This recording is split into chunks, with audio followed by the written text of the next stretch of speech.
Como prometido, nós vamos falar agora sobre saúde mental. Nós estamos no Setembro Amarelo, que é o mês dedicado à conscientização e prevenção do suicídio. Hoje, especificamente dia 10 de setembro, é o Dia Mundial de Prevenção ao Suicídio.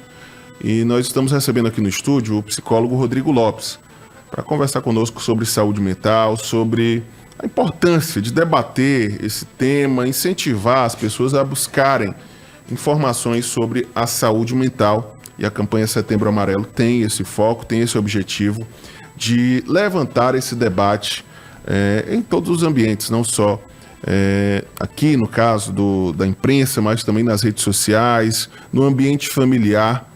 E esse é o tema da nossa entrevista com o psicólogo Rodrigo Lopes. Doutor Rodrigo, bom dia, seja bem-vindo ao Comando Geral. Bom dia, meu amigo, sempre é um prazer estar aqui com vocês. Doutor Rodrigo Lopes, estamos nesse mês que é dedicado à saúde mental, dedicado à prevenção ao suicídio, e eu gostaria de saber do senhor, de fato, a importância dessa discussão.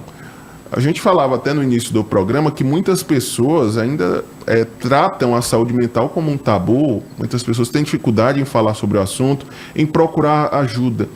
Campanhas como Setembro Amarelo ajudam a quebrar esse estigma, ajudam a fazer com que as pessoas, de fato, busquem mais esse apoio emocional, psicológico. E isso é importante para garantir a saúde mental? Bom dia. Bom dia. Com certeza é fundamental esse processo de conscientização que a campanha faz, né? Esse processo de buscar conscientizar as pessoas o quanto é importante todos nós não só conversarmos, como entendermos a importância do cuidado com a saúde mental, o que é fundamental para a gente ter um equilíbrio, uma vida mais leve, uma qualidade de vida. Se nós temos saúde mental, nós conseguimos fazer tudo na nossa vida. Agora, quando nós não temos essa saúde mental em dia, estamos com algum processo de ansiedade, de vulnerabilidade, de risco social, incidência à vida, aí nós precisamos buscar rapidamente a ajuda de um profissional. Bom, quais são os sinais e em que momento, de fato, a pessoa deve buscar essa ajuda? E para os familiares, as pessoas do convívio, amigos, familiares, em que momento e quais são os sinais que devem ser observados para reforçar e orientar essa pessoa a buscar a ajuda profissional, a buscar a ajuda de um psicólogo ou um psiquiatra? A família, quando ela perceber mudanças repentinas, isolamento, oscilações de humor, mudanças no sono ou em excesso ou dormindo menos, na alimentação, o isolamento em si.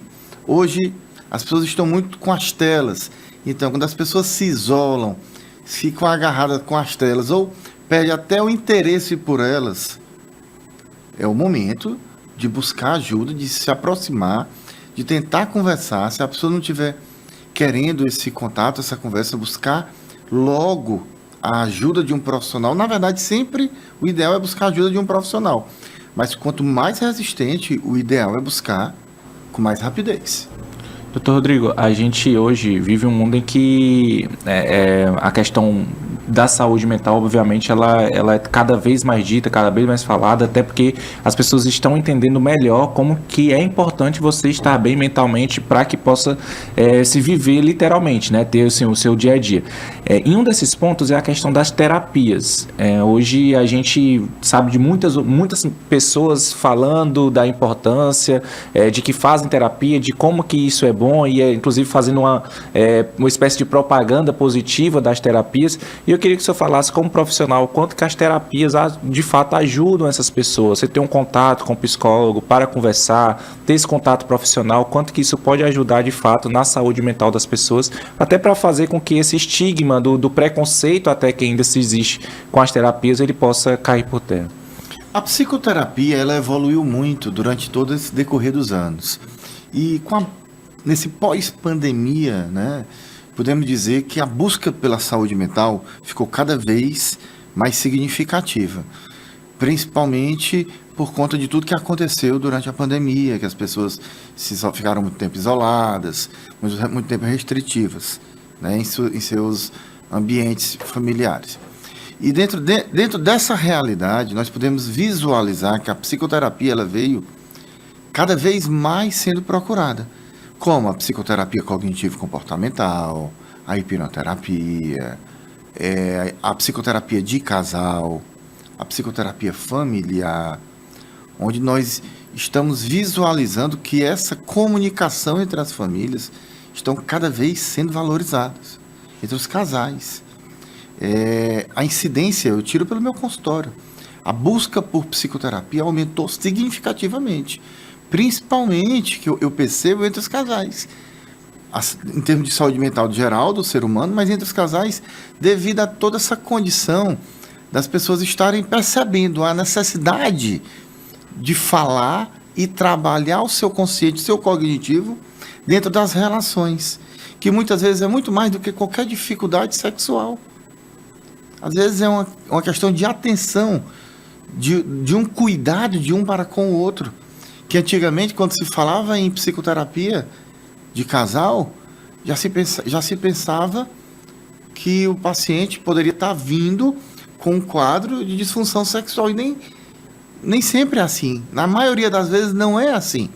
É uma dificuldade de comunicação que pode estar acontecendo ali, de convivência, às vezes nas relações com os filhos que estão afetando no dia a dia do casal. Então, as psicoterapias, elas só têm a melhorar. E eu percebo cada vez mais esse estigma relacionado a evitar a busca pela saúde mental diminuindo e aumentando essa conscientização, e cada vez mais a procura por esse cuidado está se engrandecendo, que é o ideal, né? Doutor, como as instituições governamentais ou não governamentais, exemplo de ONGs, igrejas, podem estar contribuindo para que as pessoas, sobretudo as pessoas que mais precisam, que mais necessitam, possam estar tendo acesso a esses tratamentos, a diagnosticar algum problema psíquico? Olha, primeiramente depende muito de cada projeto, né? Por exemplo, existem aí o CVV, existe programas vinculados a religiões, né? Ao Estado, e dentro desses programas, como por exemplo o CAPS, entre outros, cada um tem a sua política social e de tipo de atendimento ali a ser utilizado. Então isso depende muito. Porém, né, sempre existe formas de cuidar da saúde mental. Eu, por exemplo, eu tenho um projeto social dentro da paróquia São José Operário, onde nós todo mês utilizamos um tema para falar sobre saúde mental. Esse mês, por exemplo, vai ser o de valorização da vida, né, e prevenção ao suicídio. O que sempre nós estamos lá fazendo essa conscientização. Então, tem várias finalidades, como essa que eu estou lá ministrando palestra, como também existem outras, como eu falei, com finalidades diferentes, que de atendimento direto, entre outros. Agora, doutor... Só em cima do que o doutor falou, doutor, e quando a situação já está no estágio avançado, em que há a necessidade de uma intervenção direta ou de uma possível internação, que hoje não tem mais os locais para que se mantenha uma pessoa com distúrbio mental internado, tem que levar para casa. A família às vezes não consegue ter o equilíbrio de manter ali a pessoa próxima, a pessoa acaba caindo no mundo, anda ali à deriva. O que fazer quando a situação já está um pouco fora do controle? Como é que a gente pode fazer para poder ajudar essa pessoa que já está em situação bem avançada? Primeiramente, hoje em dia, existem vários tratamentos que conseguem trabalhar para reduzir ao máximo esses danos relacionados à saúde mental, às condições cognitivas. E nisso, a população ela consegue lidar com essa realidade, mantendo o convívio social dessas pessoas, até com programas do governo que estão aí para colaborar, como o próprio CAPS, onde as pessoas vão durante o dia, trabalham nessas condições e à noite estão lá com a família dela, o que é hoje visto como o ideal dentro do trabalho para a população em geral. E quando existe algum risco mais significativo, nós indicamos diretamente buscar ajuda psiquiátrica e psicológica, que é fundamental para tirar a pessoa desse momento de crise e do risco relacionado à incidência contra a vida. Doutor Rodrigo, o senhor falou no início da entrevista, me chamou bastante atenção, né, sobre o uso excessivo de telas e esse distanciamento que isso causa, né? Muitas vezes as pessoas moram na mesma casa, mas não convivem, né? Não conversam, não interagem. E esses hábitos, né, além dessa questão do uso de telas, dessa falta de interação, mas a própria correria do dia a dia, as pessoas cada vez buscando mais espaço no mercado de trabalho, buscando qualificação, buscando, enfim, objetivos profissionais.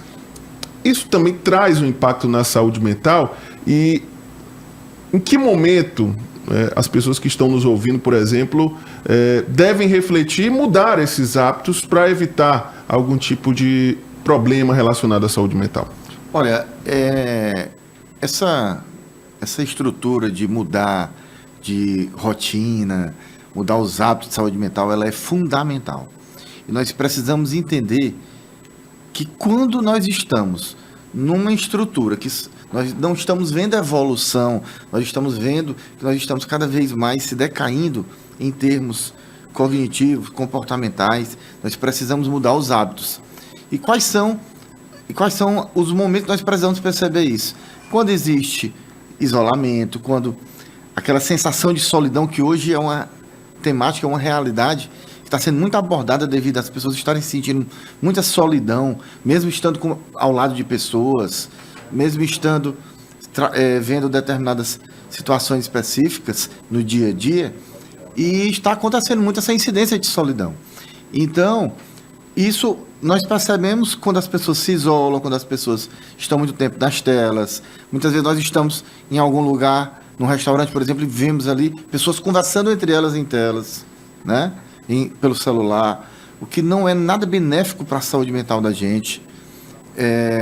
A questão de não estar fazendo atividade física, tem que estar vendo isso, tem que se movimentar, nós temos que nos movimentar, buscar visualizar como está o sono, uma alimentação o mais leve, o mais natural possível. Quando eu digo natural, evitando principalmente refrigerantes, chocolates, café em excesso, alimentação que estimulam em excesso, né? Tudo isso tem que ser visto com cuidado, né? E uma alimentação o mais próxima do saudável possível. A gente tem uma questão que eu acho que é uma dúvida popular, que é o seguinte: qual que é a porta de entrada para buscar essa melhoria profissional, né? Essa busca profissional?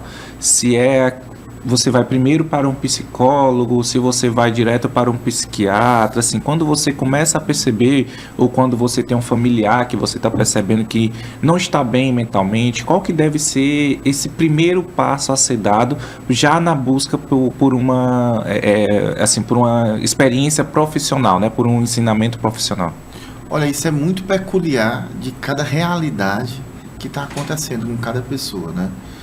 Porém, sempre dentro da realidade vinculada aos cuidados com a valorização da vida, a prevenção ao suicídio, independente do profissional que buscar primeiro, o outro com certeza vai estar indicando o profissional contrário, como psicólogo e psiquiatra, porque é uma demanda que requer cuidados, e é muito mais do que só mudanças cognitivas e comportamentais a serem realizadas no dia a dia. Muitas vezes é importante e necessário a medicação para ter uma melhora no sono, para ter uma melhora no convívio social, no dia a dia, no desenvolvimento do trabalho da pessoa, do convívio mesmo, para ela se sentir bem, para ela estar se sentindo, conseguindo enfrentar o dia a dia, né? Doutor Rodrigo Lopes, para encerrar aqui a nossa conversa, né, gostaria de ouvi-lo sobre, mais uma vez, a campanha Setembro Amarelo. Hoje também é o Dia Mundial de Prevenção ao Suicídio. Que mensagem o senhor deixa aqui à nossa audiência, quem nos acompanha, que está passando por algum tipo de problema, algum tipo de situação delicada, ou quem tem um familiar, né? Muitas vezes as pessoas não sabem como agir. Qual a mensagem que o senhor deixa, então, dessa data tão emblemática, nesse mês que é dedicado à saúde mental?